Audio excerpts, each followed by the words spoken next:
Praise lord. ప్రభువైన యేసుక్రీస్తు నామములో మీకు అందరికీ వందనాలు.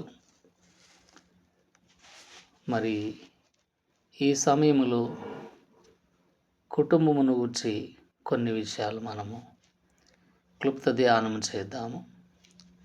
ప్రభు కుటుంబాన్ని ఎలా ప్రేమిస్తున్నాడు, ఎందుకు ప్రేమిస్తున్నాడు అనే అంశమును గూర్చి ఇక్కడ మనం చూసినట్లయితే, ప్రపంచంలో ఇంత ఉన్నతమైనటువంటి స్థాయికి ప్రపంచం ఎదగడానికి కారణం ఒక కుటుంబమే. ఆ కుటుంబమే దేవుడు ప్రేమించినటువంటి కుటుంబము. దావీదు ఇలా మాట్లాడుతున్నాడు, తన కుటుంబమును గురించి బాధ్యత కలిగి ప్రార్థన చేస్తున్నాడు. 2వ సమూయేలు గ్రంథము 7వ అధ్యాయము 28వ వచనములో, యెహోవా నా ప్రభువా, మేలు దయచేయదు అని నీవు నీ దాసుడైన నాకు సెలవిచ్చి ఉన్నావే. నీవు దేవుడవు గనుక నీ మాట సత్యము. దయచేసి నీ దాసుడనైన నా కుటుంబము నిత్యము నీ సన్నిధిని ఉండునట్లుగా దానిని ఆశీర్వదించుము. యెహోవా నా ప్రభువా, నీవు సెలవిచ్చి ఉన్నావు, నీ ఆశీర్వాదము నుండి నా కుటుంబము నిత్యము ఆశీర్వదించబడునుగాక అని దైవభక్తుడు తన కుటుంబము కొరకు ప్రార్థన చేస్తున్నాడు. ప్రియ సహోదరి సహోదరుడా, ప్రభువు కుటుంబాన్ని ప్రేమిస్తున్నాడు. ఆ కుటుంబం యొక్క ప్రాముఖ్యతను గురించి మనం ఆలోచన చేసినట్లయితే, సమాజములో కుటుంబానికి ఉన్నటువంటి ప్రాముఖ్యత, దీనిని ప్రతి ఒక్కరూ గమనించాలి. కుటుంబం సమాజములో అతి ప్రాముఖ్యమైనది సామాజిక సంస్థ. ఇది ఒక వ్యక్తికి నిరంతరమైన ప్రేమ, అలాగే మద్దతు మరియు భద్రతను అందిస్తుంది. ఇందులో పిల్లలలో విలువలు, క్రమశిక్షణ, సాంస్కృతిక వారసత్వాన్ని పెంపొందింపజేస్తూ వారి వ్యక్తిగత వికాసానికి మరియు బాధ్యతాయుతమైన పౌరులుగా ఎదగడానికి కుటుంబము బలమైన పునాదిని ఇస్తుంది. ఇక్కడ కుటుంబం యొక్క ప్రాముఖ్యతను మనం చూసినట్లయితే, కుటుంబము ఒక వ్యక్తికి ఇచ్చే మద్దతు. మొదటిది మానసిక మరియు భావోద్వేగ మద్దతు.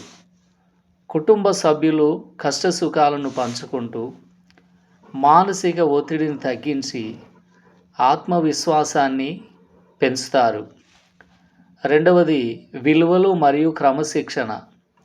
చిన్నప్పటి నుంచి మంచి నడవడిక, సంస్కారము, బాధ్యత మరియు నైతిక విలువలు గల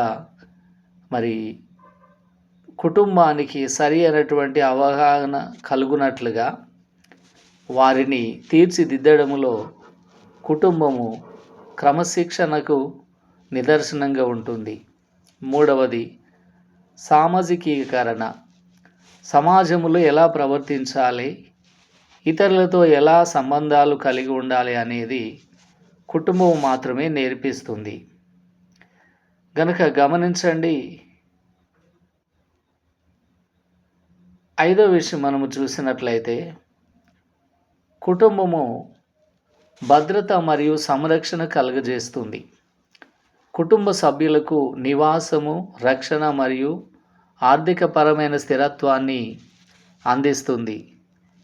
జీవితంలో ఎదురయ్యే సవాళ్ళను ఎదుర్కోవడానికి, అంతేకాకుండా అనుకూలతలను పెంపొందింపజేయడానికి, సంబంధాలను సమకట్టడానికి, సరిచేయడానికి కుటుంబము చాలా ఉపయోగపడుతుంది.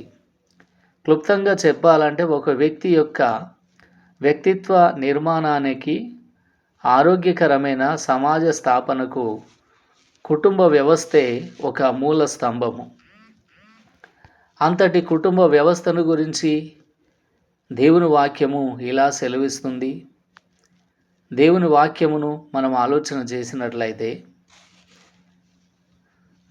ఎఫెసీయులకు రాసిన పత్రిక 3వ అధ్యాయము 14వ వచనములో, ఈ హేతువు చేత పరలోకమందును భూమి మీదను ఉన్న ప్రతి కుటుంబము ఏ తండ్రిని బట్టి కుటుంబమని పిలువబడుచున్నదో ఆ తండ్రి ఎదుట నేను మోకాళ్ళుని మీరు అంతరంగ పురుషుని యందు శక్తి కలిగి ఆయన ఆత్మ వలన బలపరచబడినట్లుగాను క్రీస్తు మీ హృదయములలో విశ్వాసం ద్వారా నివసించున్నట్లుగాను ఇంకా చాలా విషయాలు అపోస్తలుడైన పౌలు భక్తుడు కుటుంబము క్షేమముగా ఉండాలని ప్రార్థిస్తున్నాడు. దావీదు కూడా తన కుటుంబము క్షేమముగా ఉండాలని దేవుని సన్నిధిలో కుటుంబం పట్ల అతడు శ్రద్ధ కలిగి దేవుని యొక్క సన్నిధిలో, దేవా నా కుటుంబము నిత్యము నీ సన్నిధిలో ఉన్నట్లుగా దానిని స్థిరపరచు అని ప్రార్థిస్తున్నాడు. ప్రియబిడ్డ, నీవు కూడా నీ కుటుంబం నిమిత్తము ప్రార్థించే తల్లిగా, లేక ప్రార్థించే తండ్రిగా, ప్రార్థించే ఇంటి ఇల్లాలుగా, ప్రార్థించే ఇంటి యజమానుడిగా నీవుండి నీ కుటుంబం పట్ల బాధ్యత కలిగి ఉండాలని ప్రభువు నీకు సెలవిస్తున్నాడు. ఎందుకంటే కుటుంబము దేవుడిచ్చింది కనుక దీనిని తీర్చిదిద్ది దేవుని కొరకు మరియు సమాజ శ్రేయస్సు కొరకు కుటుంబమే అన్నిటికీ మాదిరికరంగా ఉండి దేవుని ఉన్నతమైనటువంటి పిలుపును అనుసరించి ఆయన కృపలో బలపడుటకు ప్రియబిడ్డ, నీవు కూడా కుటుంబంలో ఒక వ్యక్తివి కనుక నీ కుటుంబమునకు నీ ద్వారా ఆదరణ మరియు శారీరక మానసిక మరి ఒత్తిడిని తగ్గించుకొనుటకు, వారి మానసిక సమస్యలను అర్థం చేసుకొని వారిని వెన్నంటి ఉండి వారిని బలపరిచినట్లయితే నీ కుటుంబము కలకాలము దేవునికి మహిమకరంగా ఉంటుంది. అట్టి సర్వాధికార దేవుని యొక్క కృపా కనికరము, దేవుని యొక్క ఆదరణ కాపుదల మీకు మీ కుటుంబాలకు సదా తోడై ఉండునుగాక. ఆమెన్. థ్యాంక్ యూ అండి. Praise Lord. God bless.